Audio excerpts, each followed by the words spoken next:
Hola mi gente, antes que nada quiero que sepan que no estoy defendiendo el judaísmo actual, ya que el judaísmo actual tiene muchas cosas cambiadas. Yo lo que estoy haciendo es defender el judaísmo de Abraham, el judaísmo del rey Josías y el judaísmo del profeta Daniel. Estoy defendiendo el judaísmo de los profetas que profetizaron la venida de Cristo, el judaísmo original, que fue la creencia, o mejor dicho, el, la religión verdadera en la época anterior a Cristo, en la que Jesús también creía, y no en la actual, porque en la actualidad el judaísmo ha cambiado mucho, pero voy a defender la cultura judía como debe ser. La voy a defender con pruebas históricas, arqueológicas y de profesores, incluyendo también que voy a hablar sobre los rollos y papiros antiguos, del antiguo Israel, así que pueden ponerse cómodos. Para empezar, para responder el video de este señor de aquí, que se dice llamar profesor cuando no lo es, porque bueno, él tiene una idea materialista en lo respecto que es la historia. Pero como bien dijo el profesor Piracitel, la historia es subjetiva al estudiarla, como la arqueología. No son perfectas porque van a estar llenas de errores, porque investigar algo que es del pasado es muy difícil. Pero eso es otro tema en donde hablaré en otro video sobre la historia, el tema de la historia y las ciencias bíblicas, de por qué tienen problemas. También respondiendo a un video de Armandowski junto a mi amigo Golden y otros amigos más, pero eso creo que será en abril. Primero, para responder el video que yo lo vi ayer, primero que nada, el exilio de los judíos en Babilonia duró 70 años y no 50 años como dicen los historiadores críticos, que son los ateos. Los 70 años no cuentan solo desde la destrucción del templo en el 586 a.C., sino desde el primer exilio en el 609, 605 antes de Cristo. El regreso no fue inmediato en el 538 a.C., sino que la reconstrucción del templo tomó tiempo. La reconstrucción tomó tiempo y se completó en el 515 a.C. Existen dos formas de contar los 70 años del exilio. Opción 1, desde la primera deportación hasta el regreso. En el 605 a.C., Nabucodonosor deportó a los primeros judíos, incluido Daniel, a Babilonia. Y en el 538 a.C., Ciro permitió el regreso a Judá.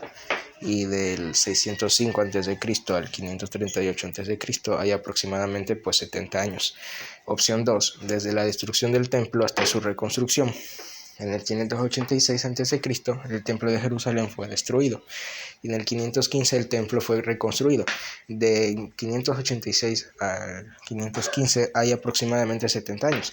Ambas cuentas confirman que el exilio bíblico duró 70 años y no 50 como afirman algunos historiadores escépticos. Los documentos cuneiformes babilónicos, como las crónicas babilónicas, registran que Nabucodonosor llevó cautivos judíos en el 605 a.C. y los cilindros de Ciro confirman que el edicto de regreso fue en el 538 a.C., pero los judíos no regresaron en un solo día. Los registros persas indican que la reconstrucción del templo culminó en 515 a.C., lo que refuerza el periodo de 70 años de castigo y restauración. Entonces la afirmación de que el exilio babilónico solo duró 50 años y no 70 se basa en fuentes no confiables, como el historiador Berosos, un sacerdote babilonio del siglo Tres Palos a.C., que mezcló mitología y relatos históricos. Beroso era un sacerdote babilónico y como tal es probable que haya tratado de engrandecer la historia de Babilonia en sus escritos. Y algunas de sus afirmaciones, como la lista de reyes con reinados de miles de años, muestran que incluía elementos mitológicos y exagerados. Además, Beroso presenta discrepancias en las fechas y duración de los reinados de los reyes neobabilónicos. Por ejemplo, algunas de sus cifras no coinciden con las inscripciones cuneiformes verificadas. El historiador El historiador judío Flavio Josefo criticó a Berosos por sus imprecisiones y por su hostilidad hacia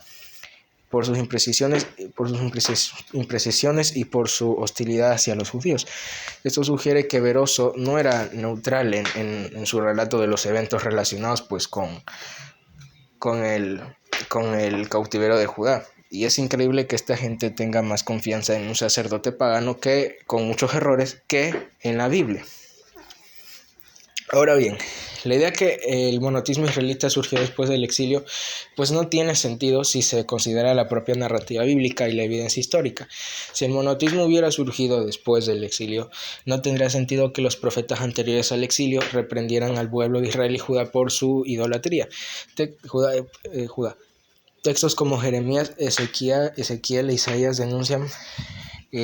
Isaías denuncian continuamente que los israelitas se apartaron de Yahvé para adorar dioses extranjeros. Por ejemplo, en Jeremías 2, 11, 13 dice: ¿acaso alguna nación ha cambiado de dioses, aunque estos no sean dioses? Pero mi pueblo ha cambiado su gloria por lo que no aprovecha.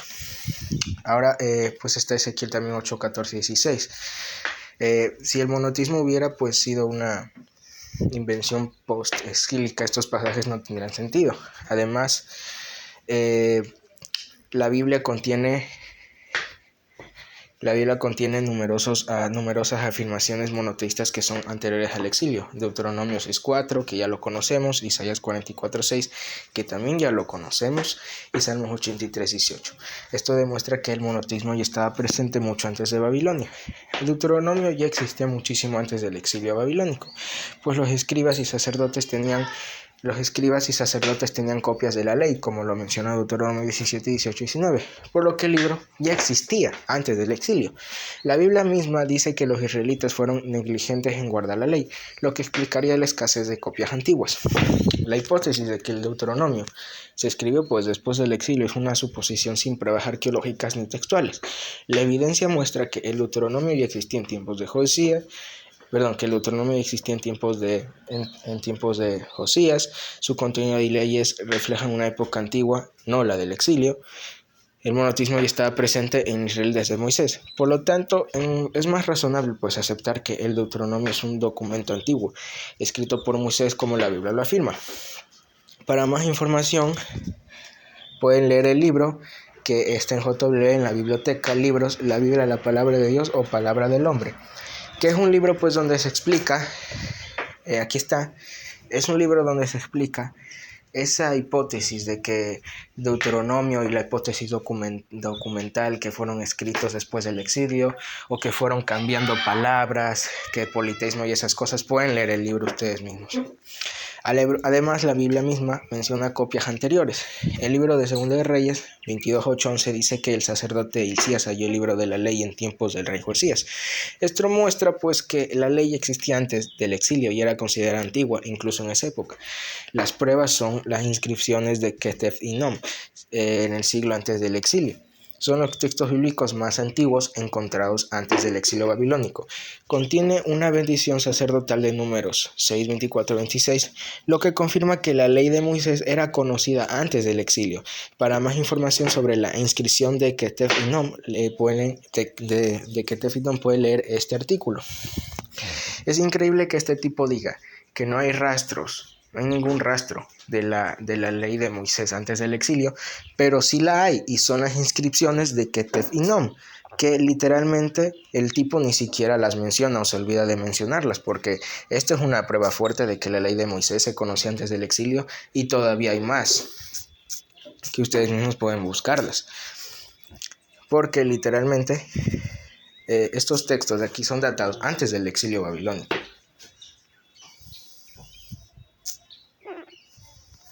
Antes. Pues sí.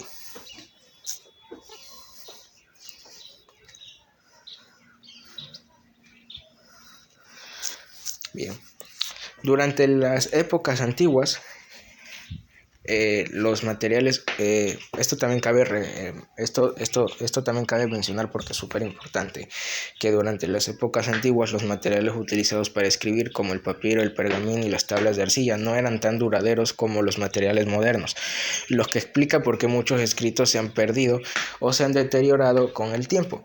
Por ejemplo, se sabe que durante las invasiones babilónicas, muchos rollos de escritura, incluidos textos sagrados, fueron destruidos o quemados.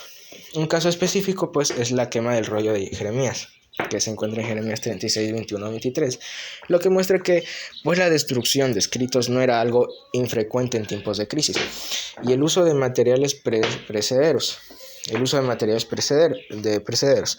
El papiro y otros materiales de escritura de la antigüedad no tenían pues la durabilidad de los materiales actuales, lo que hizo que muchos textos, incluso sagrados, se desintegraran en el paso del tiempo. Y esto explica en parte la razón por la cual no tenemos los originales o los escritos originales de muchos libros de la Biblia. Para más información pueden visitar esta página. Y aunque algunos académicos postulan que ciertas partes de la Torá fueron editadas o recopiladas después del exilio babilónico, lo que se conoce como la hipótesis documental, la misma Biblia deja claro que la ley de Moisés ya era conocida y practicada mucho antes de la época de Josías, ya que el propio Moisés establece leyes muy claras en los libros que mencioné antes, y estas leyes no son vagas ni abstractas. La Biblia menciona que antes del reinado de Josías ya hubo profetas y reyes que denunciaron la idolatría en Israel y Judá, y a lo largo de la historia de Israel los profetas fueron una constante, pues advirtiendo al pueblo sobre las consecuencias de adorar a otros dioses y apartarse del monoteísmo. Por ejemplo, está el profeta Elías y su sucesor Eliseo, que denunciaron la idolatría, particularmente pues la adoración de Baal, que había sido promovida por la reina Jezabel y su esposo el rey Acab, y él les confrontó abiertamente a los sacerdotes de Baal en el monte pues Carmelo. Y también está el profeta Amós, que predicó durante los reinados de Usías en Judá y de Jeroboam II en Israel, denunciando la injusticia social y la idolatría, pues advirtiendo que el juicio de Dios sobre Israel era inminente debido a sus pecados. A sus pecados.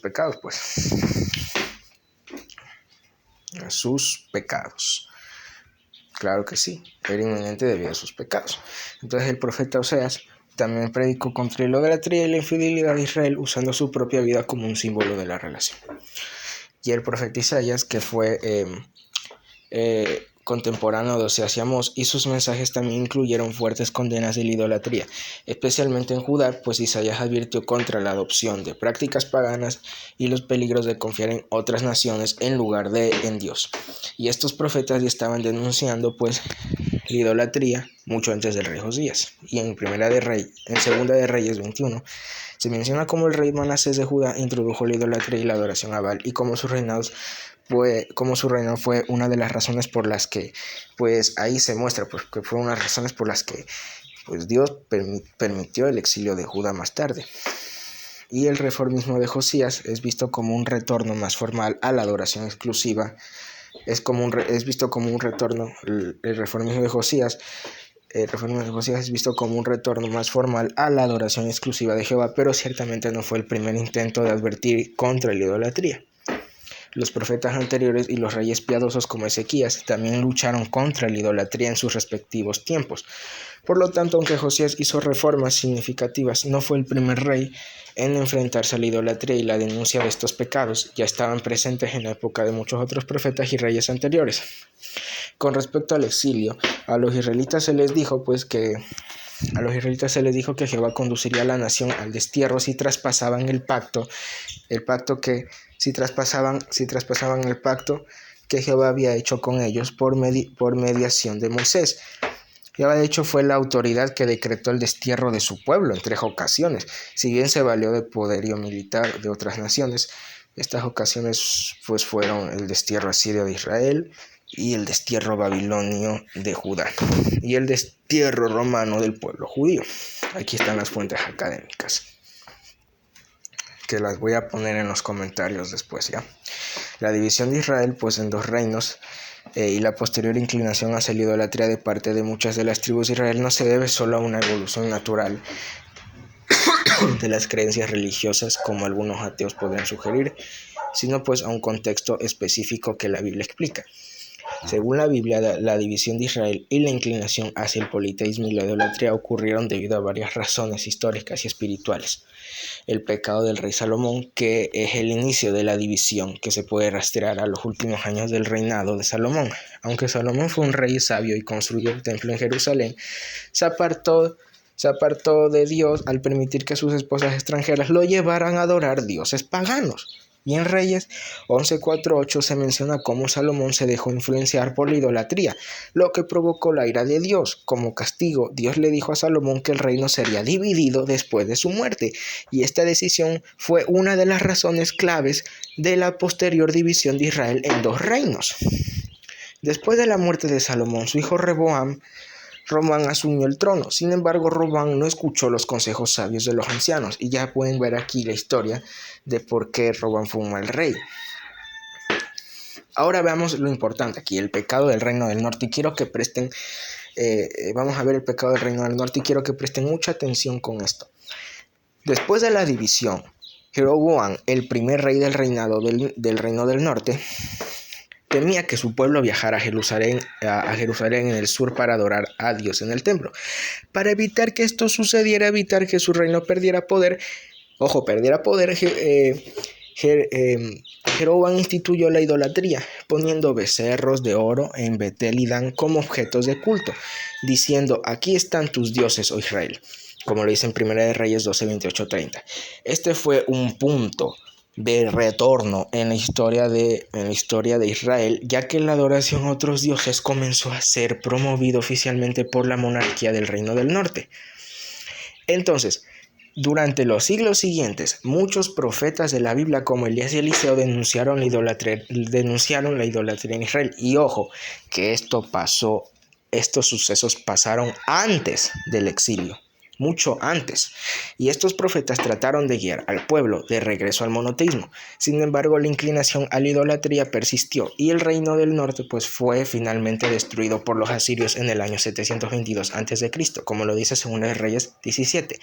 La Biblia atribuye esta destrucción a la rebeldía y la adoración de dioses ajenos, pues el reino del sur, Judá, también tuvo momentos de apostasía y fue influenciado por la idolatría, pero algunos reyes como Ezequías y Josías llevaron a cabo reformas religiosas para erradicar la idolatría y restaurar la adoración exclusiva a Jehová. Y la elección de la división, pues la lección de aquí es que la división de Israel y la posterior inclinación hacia el politeísmo no solo es un tema de la historia política, no es un tema de la historia política de Israel, sino que también es una lección espiritual es una lección espiritual pues en la Biblia. En la Biblia, y la razón por la que Israel comenzó a adorar a otros dioses no es un simple hecho aislado, sino el resultado de la desobediencia a Dios, la falta de confianza en su liderazgo y la influencia de culturas extranjeras que promovían prácticas religiosas paganas. Vemos que la idolatría y el politeísmo empezaron a infiltrarse en Israel a partir de la rebelión del reino del norte bajo Jeroboam, como lo dice 1 de Reyes 12:25-33. Jeroboam, pues el primer rey del reino de Israel tras la división, instituyó el culto a los becerros de oro en Betel y Dan para evitar que su pueblo viajara a Jerusalén en el sur para adorar a Jehová. Y este fue un acto claro de introducción de la idolatría en el reino del norte. Y la idolatría no era algo natural ni deseado para los israelitas en sus orígenes. De hecho, los profetas del Antiguo Testamento, que ya mencioné, como Elías, Amós y Oseas e Isaías, constantemente denunciaron el politeísmo como una desviación de la verdadera adoración a Jehová. Y estos profetas llamaban al pueblo de Israel a arrepentirse y regresar a la adoración monoteísta, demostrando que el politeísmo era una desviación extrema que surgió debido a la influencia de pueblos vecinos como los fenicios, egipcios y cananeos. Que eso de seguro van a estar de acuerdo los ateos historiadores. Ahora, a lo largo de la historia de Israel, varios reyes como Ezequías y Josías llevaron a cabo reformas religiosas para erradicar el politeísmo y restaurar la adoración exclusiva a Jehová.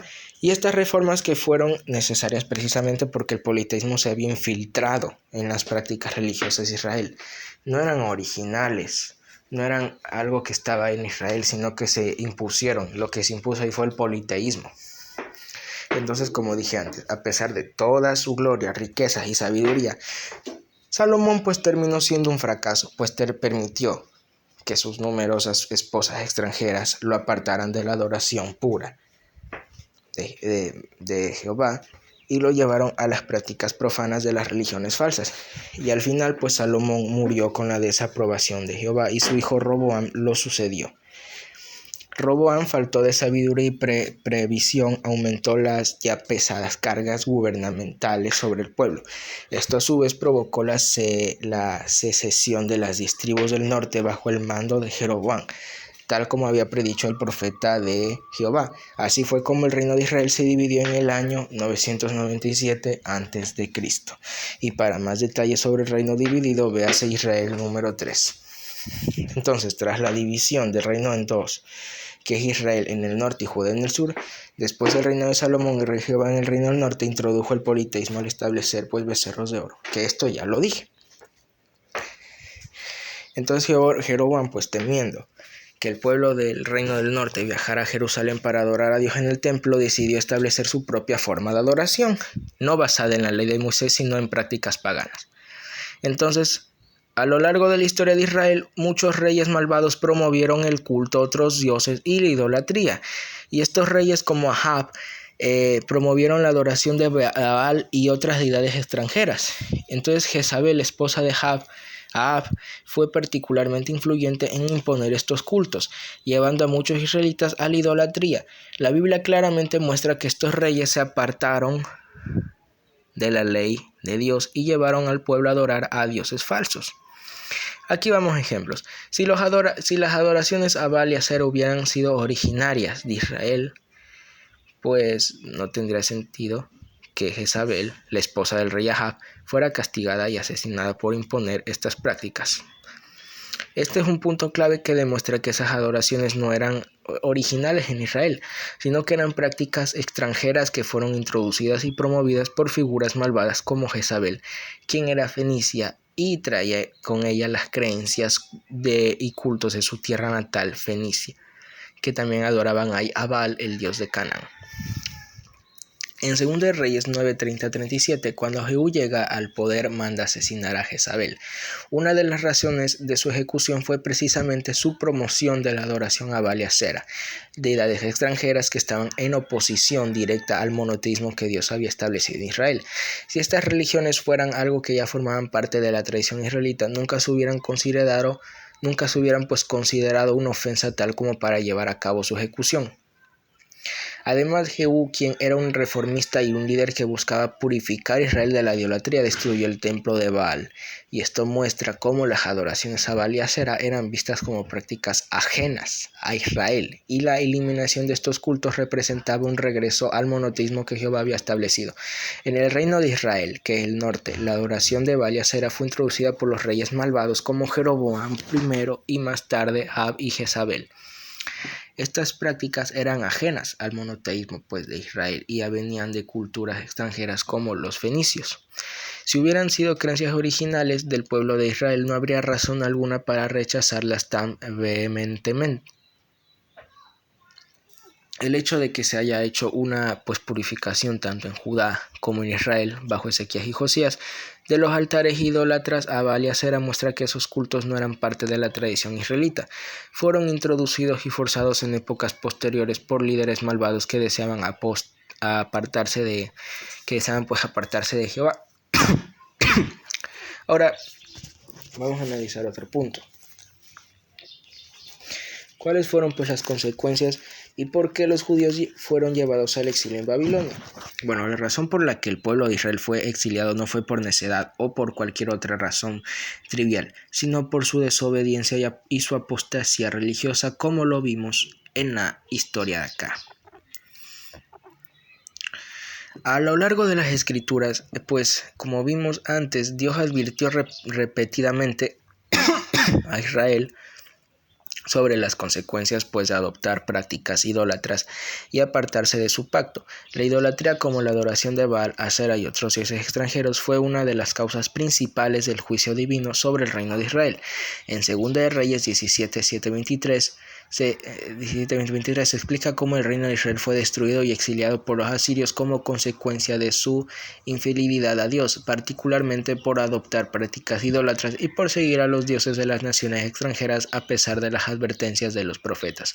Dios les había advertido a través de sus profetas que dejaran de adorar a otros dioses y se arrepintieran de sus prácticas idolátricas. En Jeremías 25:11-12 y Ezequiel 39:23-29, Dios señala como el exilio es la consecuencia directa de sus pecados, incluido el politeísmo. La causa de la destrucción de Jerusalén y el exilio babilónico fue precisamente el haber seguido prácticas idolátricas que incluían la adoración de dioses extranjeros como Baal y Asherah. ¿Por qué creen que después los judíos se volvieron más monoteístas? Porque ya les quedó de lección que el exilio fue un castigo por adorar dioses falsos. Entre todos estos reinos malos que se alejaron de la religión verdadera, que era el monoteísmo, fue la razón por la que fueron llevados al exilio, tanto en Asiria como en Babilonia, como predijeron profetas. El reino del norte, Israel, fue conquistado por Asiria en el 722 a.C., debido a su persistente idolatría y desobediencia. Israel cayó porque sus reyes y el pueblo rechazaron el monoteísmo y se entregaron al culto de dioses paganos como Baal y otros ídolos, a pesar de las repetidas advertencias de los profetas enviados por Dios. En 2 de Reyes 17, 7 y 18 explica cómo Israel fue llevado al exilio debido a su idolatría y debido a su idolatría, y Jehová estuvo muy enojado con Israel y los apartó de su presencia. Ninguno quedó sino la tribu de Judá solamente. Amós 5:26-27 y Oseas 8:4-6 muestran la rebelión de Israel contra Dios y su entrega a la idolatría, pues lo que provocó el exilio.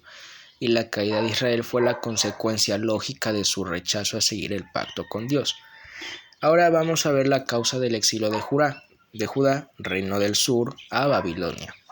En el reino de Judá, aunque conservó más tiempo, pues la adoración de Jehová también se apartó del monoteísmo durante el reinado de varios reyes malvados como Manasés, quien promovió la idolatría y las prácticas paganas. Los profetas como Jeremías y Ezequiel advirtieron repetidamente a Judá sobre la destrucción inminente si no se arrepentían de su pecado y volvían de su pecado y volvían a Jehová. Jeremías 25:11-12 profetizó el exilio babilónico. Toda esta tierra será desolada y espantada, y estas naciones servirán al rey de Babilonia 70 años. Jeremías 44:2-6 señala que el pueblo de Judá, al igual que Israel, se entregó a la idolatría, rechazó la advertencia de los profetas, bla bla bla, y ahí está su castigo. Fueron enviados al exilio. Los profetas predijeron el exilio como castigo divino por la idolatría y el pecado. Y es que el exilio no fue el fin del pueblo de Dios, sino un tiempo de purificación, como dijo el profeta Ezequías. Dios prometió que tras el exilio restauraría a Israel y les daría un corazón nuevo para que pudieran adorarle en espíritu y en verdad, libre de idolatría, lo cual sí pasó después del exilio. Como hemos visto, el exilio babilónico fue en gran parte un castigo por unirse a la idolatría y el rechazo del monoteísmo del monoteísmo que Jehová había ordenado desde el principio. La adoración de otros dioses fue precisamente lo que provocó la ira de Dios, como se evidencia en textos como 2 de Reyes 17, 7 y 18 y Jeremías 25, 11, 12. Por lo tanto, es lógico que no habría sido coherente que los judíos adoptaran un sistema religioso que fuera una forma de idolatría o politeísmo, ya que eso iría en contra de las enseñanzas que habían llevado a su exilio en primer lugar. Además, es importante recordar que el zoroastrismo no era un sistema puramente monoteísta. Si bien se enfocaba en el dios Ahura Mazda, tenía elementos de dualismo, donde el bien y el mal representados por Ahura Mazda y Angra Mainyu respectivamente. están en constante lucha. Y este tipo de visión dualista y el politeísta no encajan con el monoteísmo estricto de la religión, estricto de la religión, pues de la religión judía, que en su núcleo adoraba solo a Jehová, un Dios singular, eterno, y todopoderoso, sin competidores ni divisiones entre el bien y el mal en un sentido como el que presenta el zoroastrismo. Tras el exilio babilónico, la religión judía no se sincretizó con el zoroastrismo, sino que se reafirmó en su monoteísmo, pues durante y después del exilio los judíos reformaron y consolidaron su identidad religiosa, especialmente bajo la influencia de figuras como Esdras y Nehemías, quienes restituyeron la ley de Moisés y reforzaron el monoteísmo. La Torá y las prácticas judías se reforzaron con un énfasis en el rechazo de la idolatría y la adoración exclusiva, y la adoración exclusiva a Jehová. Esdras 9:1-2 y Nehemías 10:28-29 muestran el énfasis en reafirmar el monoteísmo y rechazar las influencias extranjeras y paganas. Además, pueden leer aquí, no hay evidencia con respecto a la suposición de que la Biblia obtuvo su doctrina acerca del diablo del zoroastrismo. No hay ninguna. Según Jacques Duchesne Guillemin, un profesor de estudios indo-iranios, tanto Ahura Mazda, el dios del supremo de los zoroástricos, como su enemigo Ahriman parecen haber existido desde toda la eternidad. La Biblia no dice esto acerca del diablo, pues más bien enseña que el diablo tuvo un principio y que él no permaneció firme en la verdad, como lo dice Juan 8:44. Con todo esto sería necesario leer estos dos artículos. El primero, que refuta el sincretismo zoroástrico, que es En Trust Destor Erdit, sobre las doctrinas del zoroastrismo, de dónde salieron, y el otro sobre la evidencia lógica objetiva de la existencia del diablo. Además, hay que entender que el diablo es mencionado en los relatos del rey David, ¿ok? Y rey David vivió muchos siglos antes de que nazca Zoroastro, y el diablo ya aparece en ese contexto histórico con el rey David. Y también es mencionado en los textos de Job, que son más antiguos que la religión zoroástrica, porque recordemos que Zoroastro nació como por la época del Buda, o sea, nacieron como casi por la época de los reyes, no sé, por el Nabucodonosor o Daniel, así que nacieron mucho después. No tiene sentido lo que dice esta gente, que el zoroastrismo además ni siquiera es monoteísta, ¿ok? Es dualista. No confundan dualismo con monoteísmo, ya que el dualismo implica también dos politeísmos.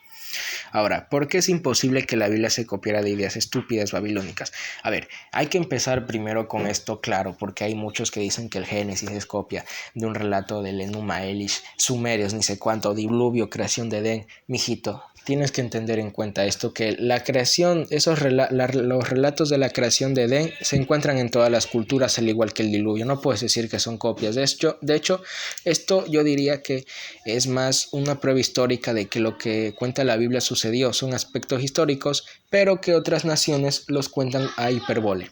Ok, vamos a leer, ok, mi gente. Si los judíos fueron castigados por su idolatría, ¿por qué habrían adoptado ideas paganas? A ver, la Biblia deja claro, como dije antes, que el exilio babilónico fue un castigo de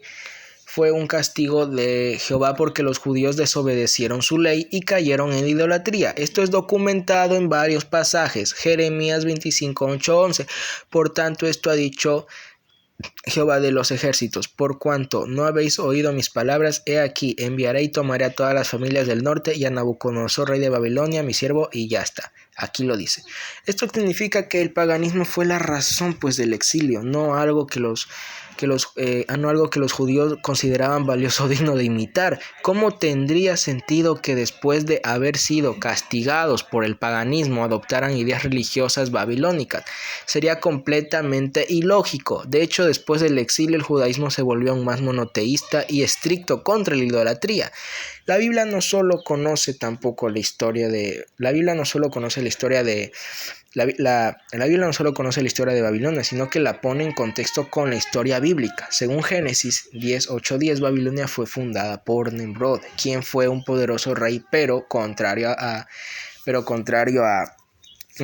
Jehová. Génesis 10:8-10.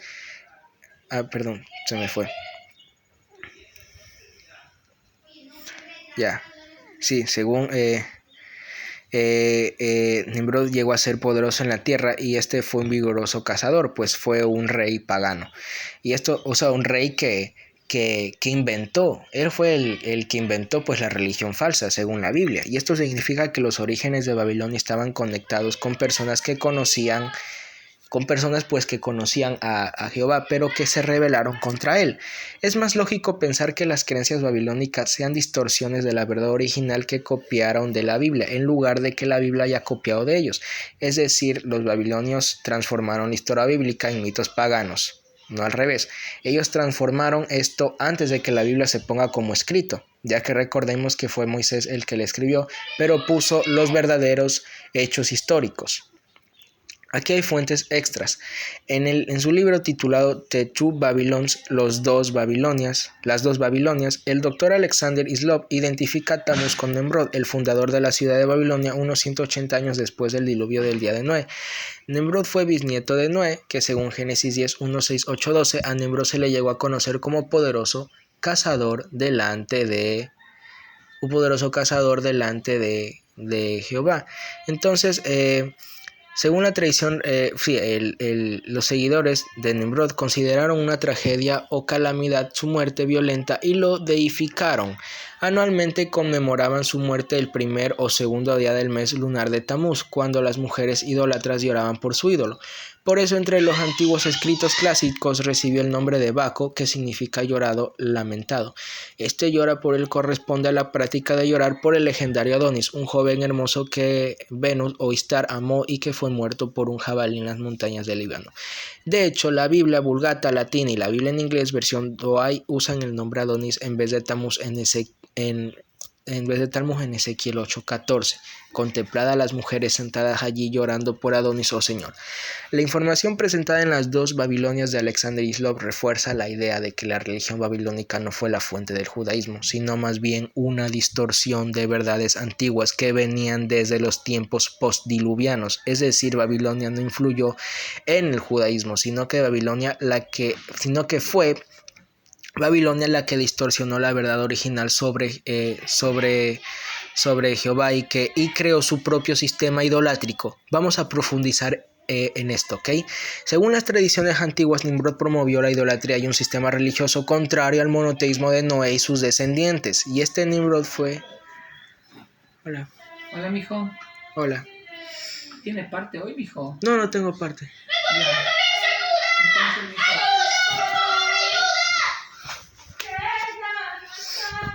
Póngase esto de una vez, ¿bien? Para que sea la última vez. Ya. Pero ya mismito. Sí, porque hace calor. Perdón, me interrumpió mi tío. Ok, vamos a leer.